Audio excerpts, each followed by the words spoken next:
Ever heard of the Berlin Conference? Maybe the name rings a bell from a history class.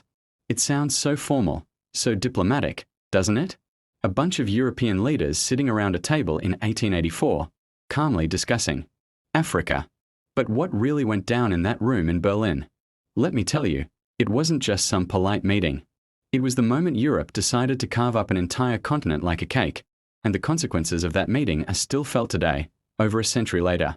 This wasn't the start of colonialism in Africa, not by a long shot, but it was the moment the race for Africa went into overdrive. It was the official, rule-book writing, no-holds-barred scramble for Africa. So, stick with me as we pull back the curtain on the Berlin Conference and uncover the real story of how a continent was divided without a single African representative in the room. To really get what the Berlin Conference was about, we need to rewind a little. By the mid-19th century, European interest in Africa was exploding.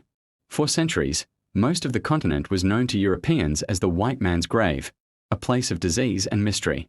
Their presence was largely limited to coastal trading posts. But things were changing. The Industrial Revolution was roaring in Europe, creating a massive, insatiable hunger for raw materials like rubber, cotton, diamonds, and palm oil. And where were these resources found in abundance? You guessed it. At the same time, a sense of national pride and competition was running high. Countries like Britain, France, and newly unified Germany and Italy were all flexing their muscles on the world stage. Having a big empire was the ultimate status symbol. It was like a global game of Monopoly, and Africa was the most valuable property board. Explorers like David Livingstone and Henry Morton Stanley were becoming celebrities, returning with incredible stories of Africa's interior, its vast rivers, and immense wealth. Their expeditions weren't just for adventure, they were mapping out the continent for future exploitation. One key figure in all of this was King Leopold II of Belgium. Now, Leopold was a cunning and incredibly ambitious monarch. He looked at the vast, resource-rich Congo basin and saw a personal gold mine. He cleverly disguised his greedy intentions under the cloak of a humanitarian mission. He founded something called the International African Association, claiming its goal was to bring civilization, Christianity, and commerce to the people of the Congo. He said he wanted to end the slave trade. It all sounded very noble, but in reality, it was a smokescreen for one of the most brutal colonial projects in history. Leopold's actions in the Congo started making other European powers nervous. Portugal, which had old claims in the area, felt threatened. France was moving in. Britain was watching closely. Tensions were rising, and it felt like a conflict between European powers on African soil was just a matter of time. Nobody wanted a full-blown war over a continent thousands of miles away. This is where German Chancellor Otto von Bismarck steps in. Bismarck wasn't a huge fan of overseas colonies initially. His focus was on consolidating Germany's power within Europe. But he was also a master strategist. He saw the growing tensions over Africa as both a threat and an opportunity. A threat because it could destabilize Europe, but an opportunity to position Germany as a major player and a peacemaker on the world stage. So, he proposed a conference. Let's get everyone together, he suggested, and set some ground rules for this scramble. Let's make it an orderly process. And so, in November 1884, representatives from 14 nations, 13 from Europe, plus the United States, gathered in Berlin. And who was conspicuously absent from this meeting about the future of Africa? Africans. Not a single African king, chief, or representative was invited to the table where their homes, their lands, and their futures were being decided. The conference lasted for 3 months, until February 1885. The delegates weren't sitting there with a giant map, drawing lines with a ruler. That's a common misconception. The actual lines were drawn later, on the ground, often by military men and administrators. The main goal of the Berlin Conference was to create a set of rules for the acquisition of territory. They called it the General Act of the Berlin Conference.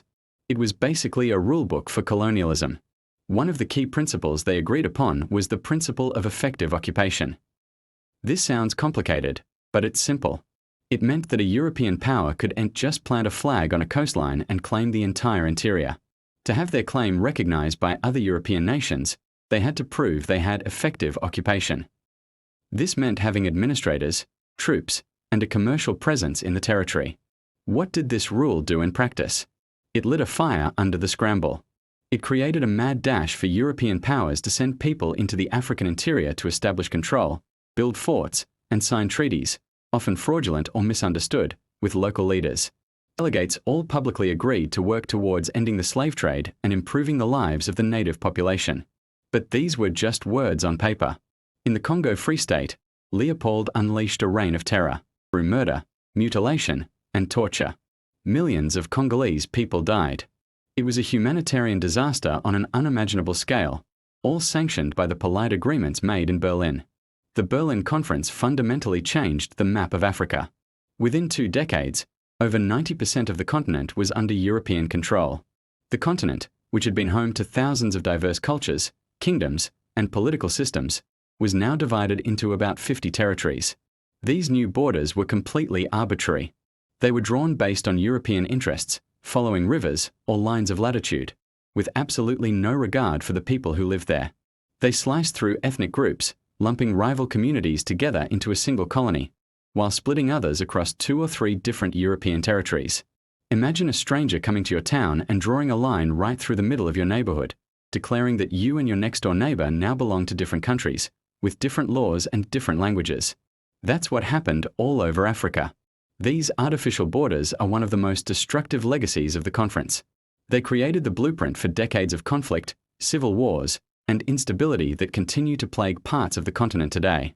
Ethnic groups that had been rivals for centuries were now forced to coexist under a single colonial government, creating constant tension.